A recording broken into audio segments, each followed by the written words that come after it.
Hello everyone. Today's topic is physical activity or physical exercise, which is very essential for a healthy living. I'm Dr. Vijay Raghavan. Let's go into the topic right away. Plato, somewhere between 428 to 340 before Christ, said, lack of activity destroys the good condition of every human being, while movement and methodical physical exercise save it and preserve it. Fantastic words. It destroys the good condition of every human being if there is a lack of physical activity, while movement and methodical physical exercise save it and preserve it. That was some 2500 years ago. Why are we talking about physical activity today?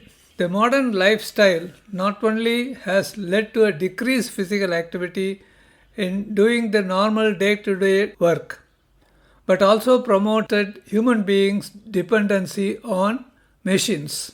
Gadgets have brought many comforts, of course, but at the expense of people's physical well-being. The reduced physical activity has raised great concerns about public health and well-being. Decreased physical activity, also coupled with diet regimes rich in fast and fried foods, have increased the obesity rates to an alarming level more or less throughout the world.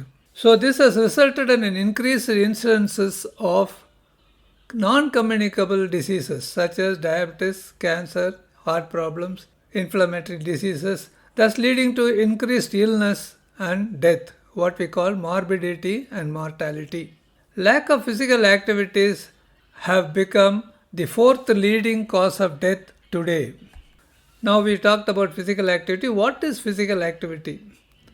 It is any body movement generated by muscle at the expense of energy utilization, like the following: lifting, working out, playing, traveling, walking, cycling, dancing, gardening, household work. Any amount of work can be considered into physical activity. Now we have graded the physical activity in different types. Type 1 is a sedentary or inactive behavior, lying on your back, meditating, desk work, watching TV, listening to music without physical activity. That's just sitting and listening to music, enjoying the moments, without movement, without dancing. That is the type 1 physical activity. So what is type 2? This is light intensity activity. It includes slow walk, cooking, gardening, washing, arts and crafts, playing an instrument, and light yoga. While type 3 is a moderate or intense activity like slow dancing, cycling at a speed of less than 10 miles per hour, vigorous cleaning, mowing the lawn, painting the wall, and attending exercise classes.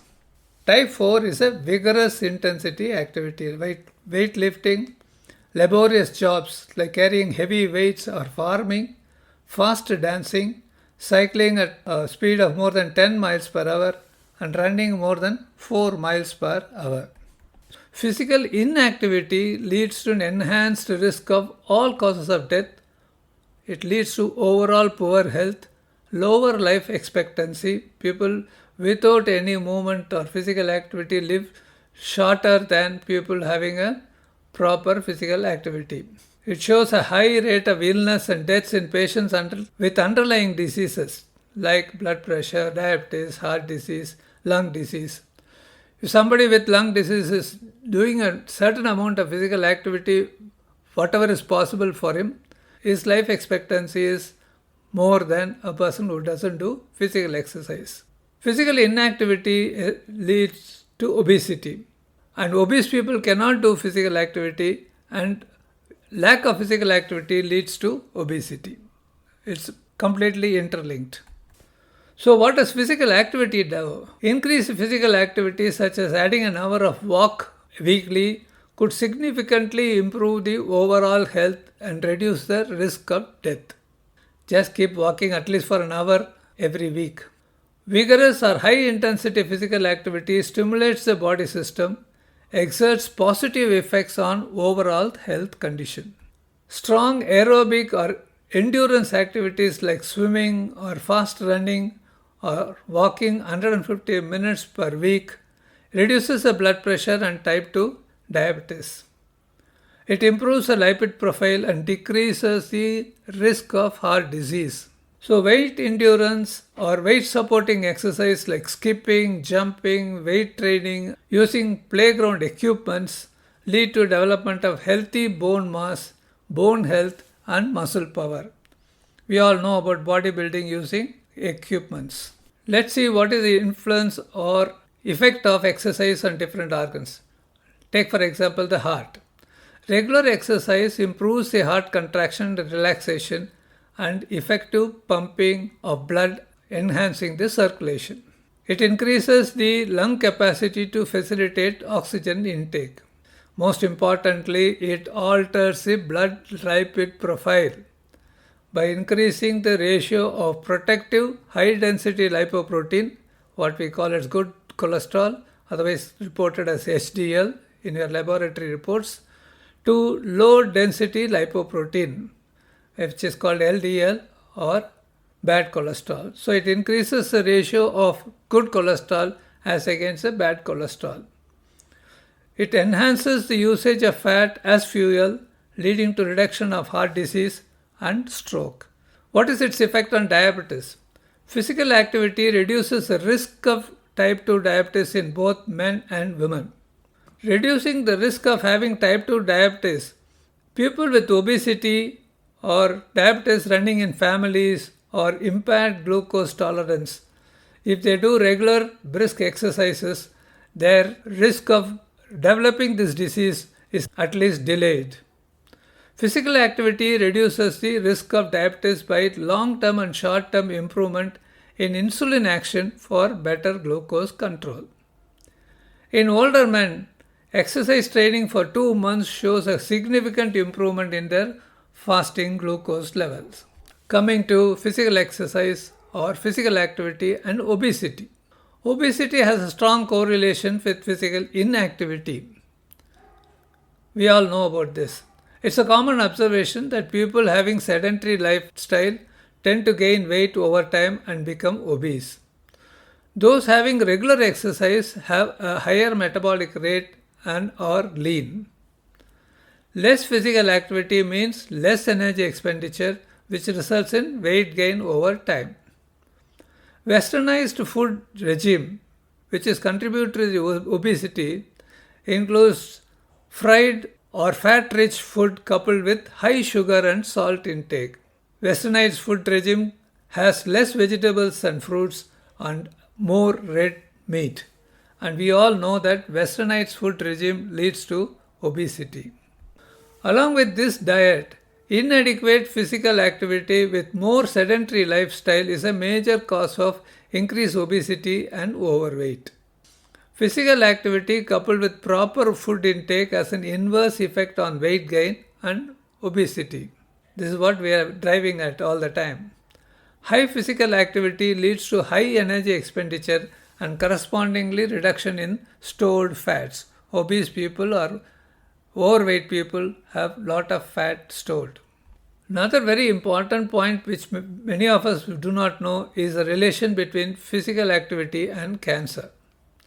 We all know cancer has become a major concern because of sedentary lifestyle. Cancer is a leading cause of death. Physical activity plays a significant influence in cancer risk reduction. Physically active men have 30 to 40% lower risk of colon cancer.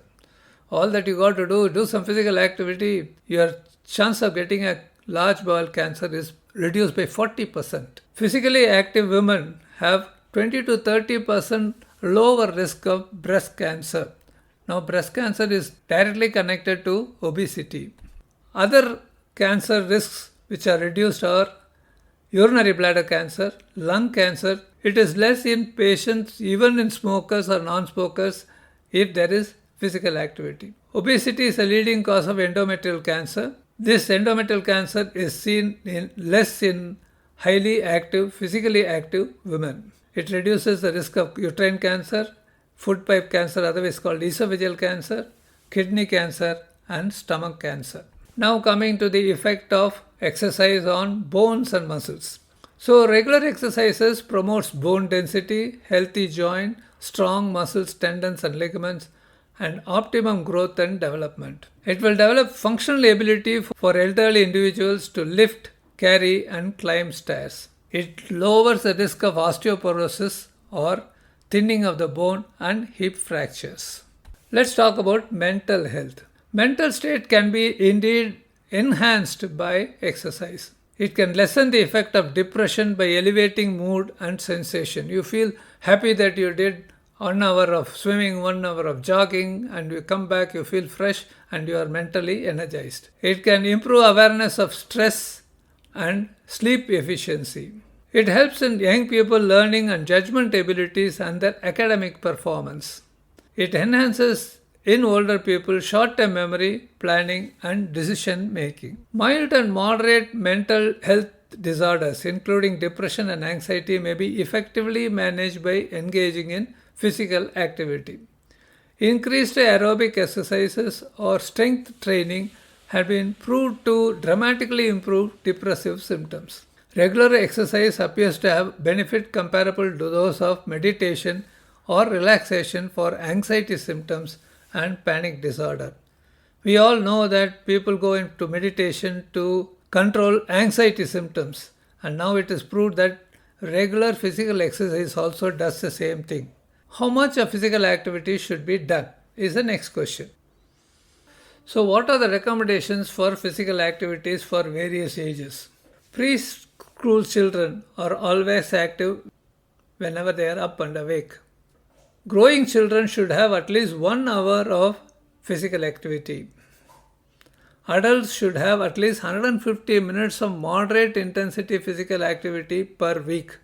We are talking about 30 minutes per day, at least 5 days a week. Similarly, older people should have 150 minutes of moderate aerobic activity in a week.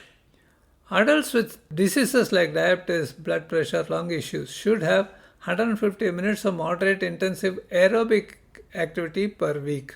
And pregnant women and post-delivery women should have 150 minutes of moderate intensity aerobic activity to bring back their physical form. What are the socio-economic effects of physical activity? It enhances brain development, emotional and social health. It improves the job performance and productivity. It improves skill, grit, self-control, punctuality, emotional regulation, decision making and goal setting. So what are the warnings for physical exercise? Anybody can just jump into a regular physical activity. Straining of muscles, twisting of joints can occur due to too much of activity without adequate warming and training. People with heart issues need proper adequate warm-up first. To prepare the body for increased demands on bones, muscles and heart and lungs, muscle strengthening exercise should be done gradually over time. This is a very important point. So what are you going to do now? Get up and start walking to start with. Start enjoying physical activity. When you're stuck with laptop, at least take a break for few minutes every hour. Take a walk for few minutes to improve your muscular activity. Thank you very much. Let's meet another day with another topic. This is Dr. Vijay Raghavan signing off. Bye.